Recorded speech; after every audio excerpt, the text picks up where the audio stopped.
हमारा दूसरा पार्ट शुरू होता है आज का। आज हमारी नाभि चक्र की 8वीं पेटल नम है। नम। पिछली बार हमने दम धम और आज नम है। अब बाकी दो रह जाएंगे, पम और फम। और हमारा ये जो नाभि चक्र की जो पंखड़ियां हैं माँ की कृपा से पूरी हो जाएंगी, ऐसा हमारा मानना है, ऐसा विश्वास भी है।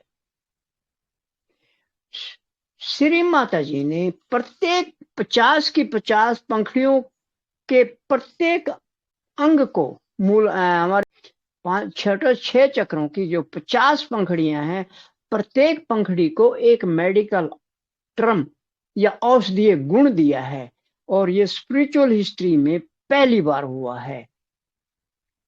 गुण इनको पंखड़ियों का सबको पता था, चक्रों का पता था, देवी देवताओं का भी काफी पता था, परंतु प्रत्येक पंखड़ी पे एक औषधीय गुण है, एक संजीवनी बूटी है, पैनाशिया है, ऐसा किसी ने नहीं बताया। ये माँ ने ही वो जो जाल पड़ा हुआ था, जो भ्रम पड़ा हुआ था, जो एक बुबला बुलबुले का जो एक दीवार होती है उससे भी पतली दीवार को तोड़ के माँ ने ये दिखा दिया, देख इस पंखड़ी के साथ ये मेडिकल टर्म्स है। और हमें सौभाग्य मिला है कि बहुत सारी पंखड़ियों पे हमने काम करके देखा है, माँ का आशीर्वाद मिलता है। वो बीमारी दुम उठा के भागती है, पीछे भी मुड़ के नहीं देखती।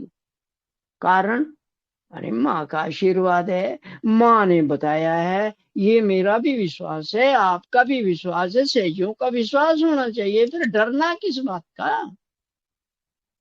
भय तो हमें तंग करता है।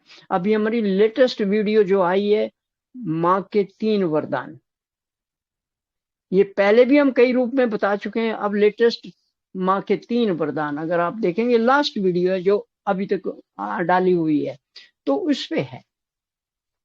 अब आ जाओ स्पर्मेटिक, ना सॉरी, पंखड़ी नम के जो श्री माता जी ने बताया, सुपर मेसेंट्रिक, ये नाम दिया है माँ ने, सुपर मेसेंट्रिक। अब ये मेसेंट्रिक क्या होता है, सुपर क्या होता है, मिला के दोनों का अर्थ क्या होता है रियली? ये मेडिकल डॉक्टरों के लिए तो ठीक है, पैरामेडिकल वालों के भी ठीक है, मेरे जैसे आप जैसे के लिए क्या, जो मेडिकल के बारे में कुछ भी नहीं जानते, क्या करेंगे? तो जब हम इस पे विचार कर रहे थे, मनन कर रहे थे, चिंतन कर रहे थे, माँ से बार बार पूछ रहे थे, माँ मुझे प्रेरणा दो, हमें आशीर्वाद दो, इसके बारे में हमें पता लगे।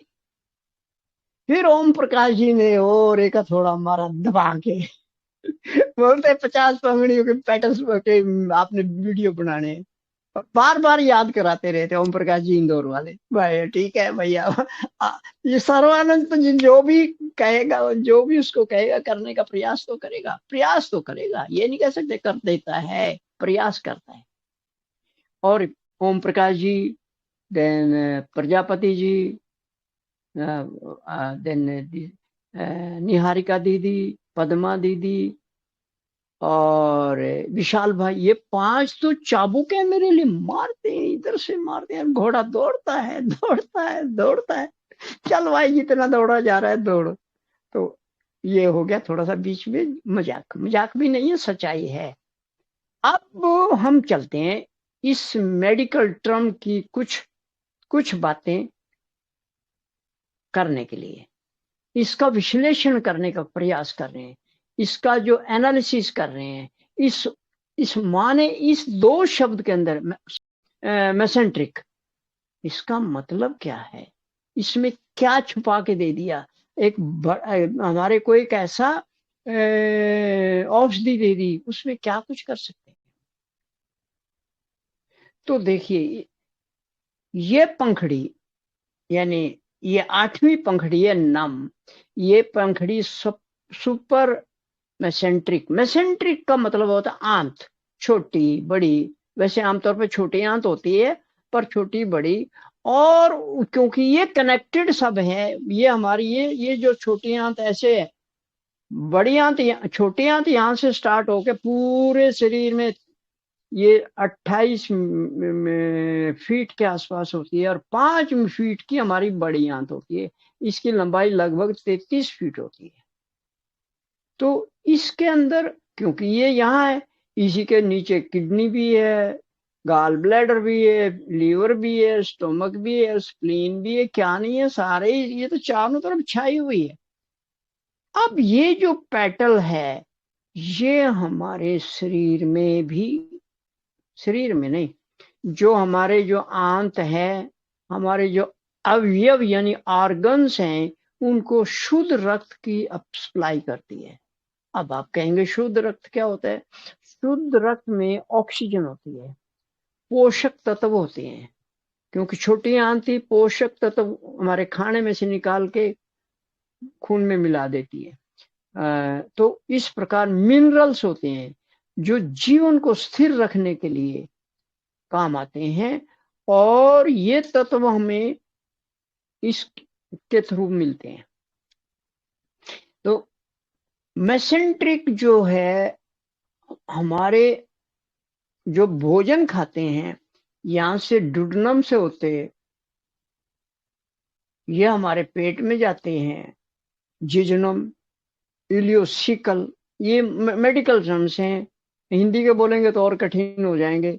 तो इन यानी ये छोटी आंत के कुछ पार्ट हैं अलग अलग तरह से, तो उसमें जाके ये खाना पचता है, और बाद में वो जो रस निकलता है चूस लेती है उसमें से, जो काम की चीज होती है, और जो फोकट होता है उसको बाहर निकाल देती है, बड़ी आंत में भेज देती है। बड़ी आंत उसमें से बहुत सारे लवण, बहुत सारी चीजें, पानी, और इवन वहां पर विटामिन के भी बनता है, और भी चीजें बनती हैं। और वहां पर बहुत सारे हमारे दोस्त बैक्टीरिया होते हैं, करोड़ों में होते हैं, जो हमारे भोजन को पचा कर, और बाकी कचरा जो है ना, स्टूल के रूप में बाहर चला जाता है।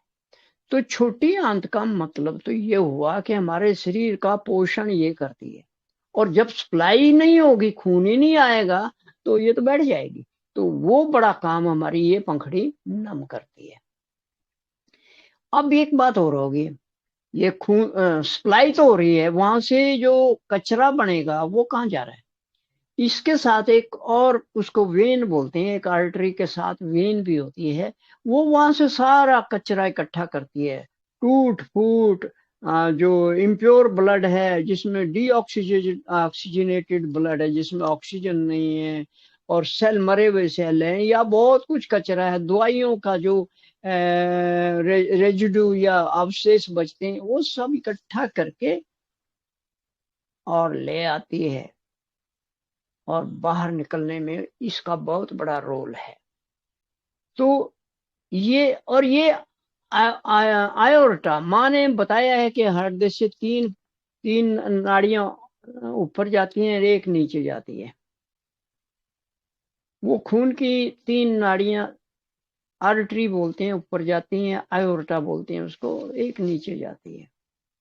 तो आज लगे हाथ इसमें ये भी बता दें, तीन का मतलब है 1 2 3, और ये बीच बीच के हमारे सिर को जाती है, दो बाजुओं को जाती है, और एक नीचे यहाँ से, जो हार्ट से नीचे पूरे शरीर को सप्लाई उससे ही होती है, इसको एओर्टा बोलते हैं। अब यहाँ पर एक बात और बड़े मजेदार की है कि स्प्लीन, स्टोमक को भी यही रक्त पहुंचाती है, क्योंकि देखिए स्प्लीन स्प्लीन यहाँ, स्टोमक यहाँ, और आंत ऊपर है, और ये सारी जगह जाल की तरह फैली होती है। तो वहां पर ये जितना भी इनको शुद्ध खून चाहिए वो दे देती है, और वहां जो कचरा है, अशुद्ध खून है, उसको ले, वो दूसरे साथी इसकी खड़ी है, दो जाते हैं ये, एक खून बांटती जा रही है, एक वहां से कचरा इकट्ठा करते हैं। जैसे म्यूनिसपैलिटी की या नगर निगम की गाड़ी आती है सवेरे बाजा बजाते हुए, दे दो कचरा, दे दो कचरा, तो ये कचरा लेके वापस आ जाती है। फिर यही हमारी रीनल आर्टरी, रीनल का मतलब किडनी के, वहां भी यही काम करती है, वहां भी गुर्दों के अंदर भी यही काम करती है। फिर अगर थोड़े शब्दों में कहें तो ये हमारे आमाशय को, हमारी स्प्लीन को, हमारे पैंक्रियाज को, हमारे डुडनम को, हमारी जेजुनम को, इलियोसुकल को, बड़ी आंत को, सबका कल्याण करती है। और वहां से जो कचरा है उसको वो दूसरी इसके साथी है वो निकाल के ले आती है। तो इस प्रकार ये हमारे जो नम पेटल है, यानी नम मेसेंट्रिक, सुपर मेसेंट्रिक, बहुत काम करती है। अभी सारी बातें तो हम बोल भी नहीं सकते हैं क्योंकि हमें समय भी देखना पड़ रहा है। अब ये तो एक पहलू है इसका। दूसरा पहलू एक और है, भव सागर अनुसंधान के आधार पर ये कैसे है। अब हम इसको थोड़ा सा रिलेशन कर देते हैं। श्री माता जी ने 10 पंखड़ी बताई हैं और श्री माता जी ने 10 ही गुरु बताए हैं, आदि गुरु दत्तात्रेय के अवतार। दैट मीन गुरु तो 11 हो गए। तो 10 पंखड़ियां हैं, 10 गुरु हैं, या 11 ऑर्गन हैं हमारे अवयव हमारे इस भवसागर में, या नाभि चक्र के चारों तरफ। तो यहाँ पर 10 ही गुरु, एक आदि गुरु दत्तात्रेय, एक हार्ट, और बाकी 10 ऑर्गन इस तरह है। तो जब हम इनका एनाटोमिकली इनकी लोकेशन, इनका इनको स्थापित किया, तो हमें ये मिला कि इस पंखड़ी पे श्री मोहम्मद साहब का कंट्रोल है। और आर्गन जो है हमारा, अवयव जो है वो है पित्ताशय, गाल ब्लैडर। गाल ब्लैडर सुनते ही बहुत लोगों को तो अजीब लगा होगा, अरे ये गाल ब्लैडर वही है क्या? हाँ वही है। ये बहुत हमें लाभ भी पहुंचाता है और जब ये नाराज हो जाता है तो नुकसान भी काफी कर देता है। तो जब इसमें कोई समस्या है, गाल ब्लैडर के लक्षण हम बता देंगे जब वो बीमार होता है, तो वहां पर हम अगर मोहम्मद जी का आह्वान करें, सही ढंग से करें, और गाल ब्लैडर का स्थान ये लीवर के नीचे होता है, यहाँ पर इसके नीचे होता है, यहाँ हाथ रख के करें, यानी दरवाजा खटखटाएं तो दरवाजा खुलता है। और वो मांगिए मेरे को ये प्रॉब्लम है, आशीर्वाद दीजिए, वो देते हैं, दवाई भी देते हैं। ये यहाँ पर भवसागर के प्रत्येक ऑर्गन का जो गुरु है, वो उसका गुरु तो है ही है, उसका मास्टर तो है, उसका सम्राट है, उसका कंट्रोलर है, एट द सेम टाइम वो उसका स्पेशलाइज्ड डॉक्टर भी है। डॉक्टर सैनी के हिसाब से ये भवसागर ओपीडी है। यहाँ 10 ओपीडी हैं, स्पेशलाइज्ड जो हॉस्पिटल है ये, इसमें 10 ओपीडी 11 ओपीडी हैं, और हर एक ओपीडी में एक डॉक्टर बैठा है, वो गुरु है, वो उसका इलाज करता है।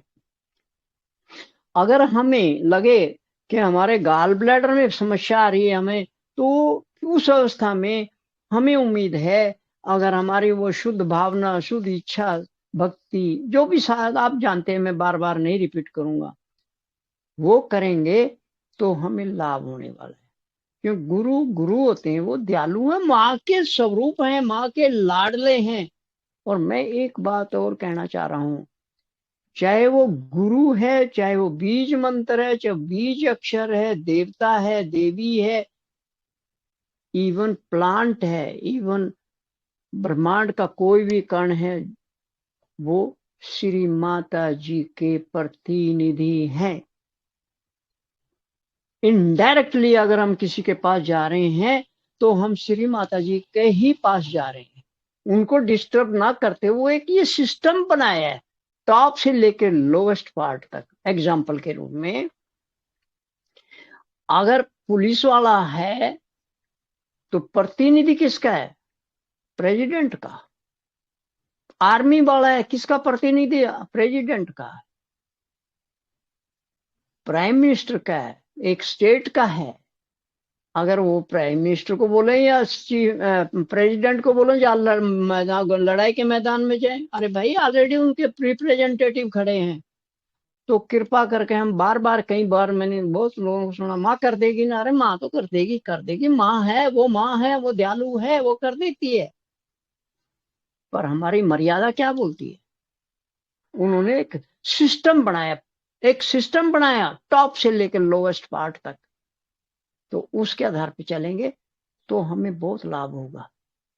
अब हम थोड़ा सा इस बारे में बात कर लें कि भाई इसमें हमारी जो गाल ब्लैडर की समस्या आएगी तो हमें क्या क्या इसमें महसूस होएगा और क्या क्या वो बीमारी हो सकती है और उसको हम कैसे कैसे ठीक कर सकते हैं। संभावना तो बहुत अच्छी है क्योंकि हमने बहुत लोगों को करके देखा है। एक एग्जांपल मैं दे देता हूँ। अब इंग्लैंड में चेल्मसफोर्ड एक जगह है, 150 किलोमीटर तो 160 किलोमीटर लंदन से। वहाँ एक डॉक्टर है, मेडिकल डॉक्टर सहयोगनी है, और उसका हस्बैंड भी है, कंप्यूटर का है। तो वो बोलने लगी भाई मेरे को गाल ब्लेडर में प्रॉब्लम होगी, मैं क्या करूं, ये दवाई लूं वो दवाई लूं। उन्होंने बोला अरे भाई वो डॉक्टर सैनी का एक किताब में है, वो गाल ब्लेडर में मोहम्मद साहब का करो। करके देखा, वो तीसरे दिन वो ठीक हो गए। तो ये और बड़ी बाई चांस जो हमारे जो आईसी बोलते हैं हम उसको, इस्माइल साहब हैं, वो मुस्लिम है, और हो सकता है वो इसीलिए नाराज हो रहे हो, तो वो जागृत हो और वो ठीक कर दिया उन्होंने। तो अब यहाँ गाल ब्लैडर के कुछ काम हैं। पहला काम तो ये है कि ये हमारे लीवर के नीचे होता है, और लीवर बाइल बनाता है जो हमारे खाने, यहाँ एक छोटा सा हमारे पेट में जो एसिड वाला एसिड बनता है, और गाल लीवर में हमारे अल्कलाइन बनता है। ये दोनों जब मिलते हैं तो वो अल्कलाइन, और ये दोनों मिलते हैं, गर्म और ठंडा मिलकर शांत हो जाता है, और वही छोटी आंत खा सकती है, पचा सकती है, अदरवाइज नहीं। तो इसमें क्या हुआ, ये बाइल बनाता है लीवर, बहुत बड़ी फैक्ट्री है, 1000 केमिकल हर समय बनते हैं इसमें, मेडिकल साइंस भी मानता है, माँ ने भी बोला है।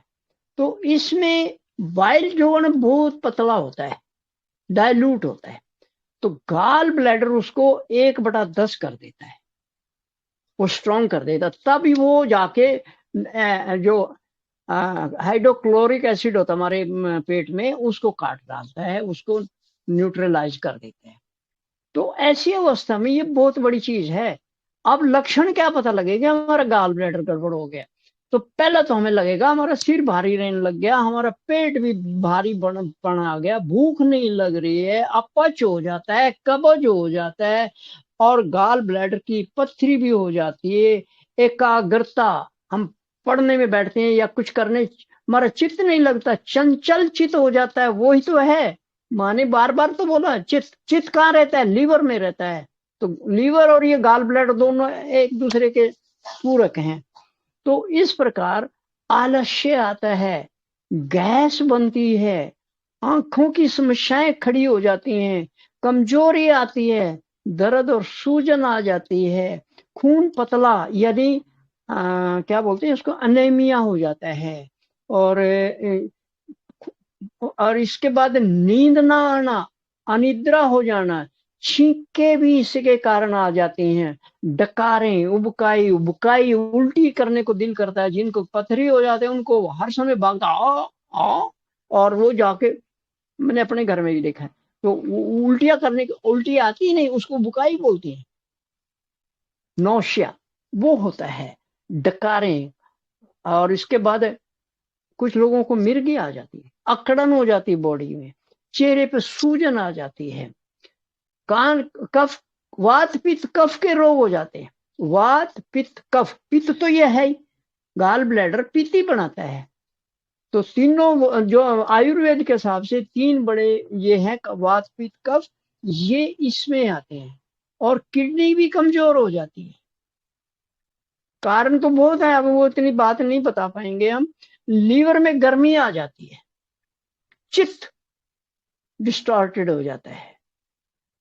यहाँ एक लगे हाथ बात बताते हैं, जब किसी को लगे लीवर में गर्मी हो गई, तो हमारे को नांदेड़ में वो जो हमारी सेकंड बुक पर रिसर्च करके उन्होंने बताया मेरे को कि भैया अगर यहाँ लीवर पे हाथ रख के नेपच्यून जी को बुला लो और उनसे कहो मेरे लीवर में जो एक्स्ट्रा हीट है उसको ले लो, और वो शांत हो जाता है, लीवर ठीक हो जाता है। इसके बाद ऑप्टिक नर्व, बैक आज्ञा में ये एरिया है, यहीं पर ऑप्टिक नर्व बोलते हैं। हमारी आंखों की जो नसें जो फोटो आंख कैमरे से, इस कैमरे से आंख के कैमरे से पीछे लेके जाती हैं, ब्रेन को पहुंचाती हैं, ऑप्टिक नर्व उसमें। इसे स्ट्रेस, बीपी, और उसके लिए बेस्ट तरीका यहाँ थपकियां दो, जो बैक आ गया पे। माँ ने ऐसे ही नहीं बता दिए ये सब चीजें, इनके पीछे विज्ञान छुपा हुआ है, इनके पीछे मेडिकल साइंस छुपा हुआ है, इनके ऊपर बहुत गहन रहस्य हैं। माँ ने तो सिंपली बता दिया, जैसे ए फॉर एप्पल, ए सिखा दिया पढ़ने के लिए। और ए से कितने शब्द बनते हैं डिक्शनरी में जाके देखिए, बी से कितने बनते हैं, बी फॉर बॉय बोल दिया, सी फॉर कैट बोल दिया। माँ ने वही सिखाया हमें। हम थे नर्सरी में, नर्सरी में भी नहीं थे, अभी आए थे स्कूल में बस। उस वक्त हमें माँ ने उस लेवल पे सिखाया। लकवा हो जाए, सुन्नपन आ जाए, मिर्गी हो जाए, दिमागी रोग हो जाए, मेडिकल साइंस। एक बड़ी बात इसके अंदर है, मेडिसिन का जो साइड इफेक्ट आता है, बहुत आते हैं। और एक स्टेरॉइड, ये आजकल डॉक्टर भी बहुत मेहरबान हो रहे हैं, वो जल्दी पैसा कमाने के लिए और नाम के लिए स्टेरॉइड खिला रहे हैं। एक स्टेरॉइड ऐसी बीमारी, दवाई का नाम है, ऐसी खतरनाक दवाई है, एक बार तो वो आपको खड़ा कर देगी, उसके बाद दवाई का दूसरी दवाइयों का असर भी नहीं होता। स्टेरॉइड भी कुछ समय के बाद में स्टेरॉइड का भी असर खत्म हो जाता है। दे डिस्ट्रॉय दिस बॉडी। तो इसके बाद में इस आदमी की एक पहचान और होती है, जिसका लीवर है, वो आदमी अगर बीमार भी है तो कहेगा मेरा बिस्तर साफ करो, मेरा ये कपड़ा साफ करो, मेरी चादर साफ करो। वो सफाई पसंद बहुत होता है ऐसा। तो दूसरा, पित्त दोष जब होता है उसमें खट्टी डकारें आती हैं। डकार भी आएगी तो खट्टी आएगी, और खट्टा स्वाद रहेगा। तो ये एक और पहचान है इसकी। तो इसके बाद में यहाँ एक और इम्पोर्टेंट है, आयुर्वेद के हिसाब से, चाइनीज के हिसाब से, कोरियन के हिसाब से, जर्मन के हिसाब से, हमारी जो थाई बोन, थाई की ये बोन होती है, यहाँ पर बोन मैरो होती है और उसी में खून बनता है, और उसका कंट्रोलर मोहम्मद साहब है, यानी गाल ब्लैडर। तो हमारा जो खून फ्रेश बनता है, जितनी भी हड्डियां मोटी हैं उनके अंदर बनता है, तो इसमें बनता है। एक और आ गया, अगर घुटना मोड़ नहीं पा रहे हैं हम, तो उसमें भी यही काम करेगा। और टखनों में जोड़ आ रही है, पिंडली में दर्द हो रहा है, बुखार हो रहा है, ये सब इसी के लक्षण है। एक बड़ी बात हमने करके ही देखा है, जो टेल बोन होती है, कॉक्सिक्स सबसे निचली वाली पार्ट होता है हमारे, जहाँ गणेश के दोनों तरफ, एक गणेश तक कार्तिक है, उसके बीच में एक होते हैं कुंडलनी के नीचे एक जाके ऐसे होता है, ये निचले चोंच होती है, बंदर की पूंछ भी बोलते हैं उसको, वहां दर्द, तो वहां भी ये काम करता है। हमने ऐसे सिर्फ करके उनका, मोहम्मद साहब का आह्वान किया इस पे, क्योंकि मोहम्मद साहब इस पे आएगा, तो यहाँ आह्वान किया, वो पेन ठीक हो गया। जेट लैग भी इसमें आता है। जेट लैग, और जब हम एक स्थान से दूसरे स्थान पे जाते हैं, मान लो अमेरिका जाते हैं, तो 11 घंटे का फर्क पड़ जाता है हमारे सोने जागने में, तो वो बहुत समस्या आती है। वहाँ का वातावरण, वायु, जल, सब कुछ चेंज हो जाता है, हमारे सोने का सिस्टम गड़बड़ा जाता है, हमारा ब्लड सर्कुलेशन ठीक हो जाए, हमारा जो यहाँ पर हाइपोथैलेमस में, उसमें भी गड़बड़ा जाती है। तो ये सारी चीजें, तो मुझे उम्मीद है आज बहुत समय ले लिया आप लोग, इसके लिए मैं क्षमा चाहूंगा। अब ये समाप्त करते हैं। चलो, फिर भी हम, क्योंकि हम 2-3 हफ्ते से आप लोगों का प्यार नहीं पा सके, आप लोगों का आशीर्वाद नहीं मिला, मुझे माँ का जो प्यार है वो आपके आशीर्वाद के थ्रू भी आ रहा है, तो कृपा करके अब हम 10 मिनट बातचीत कर लेंगे।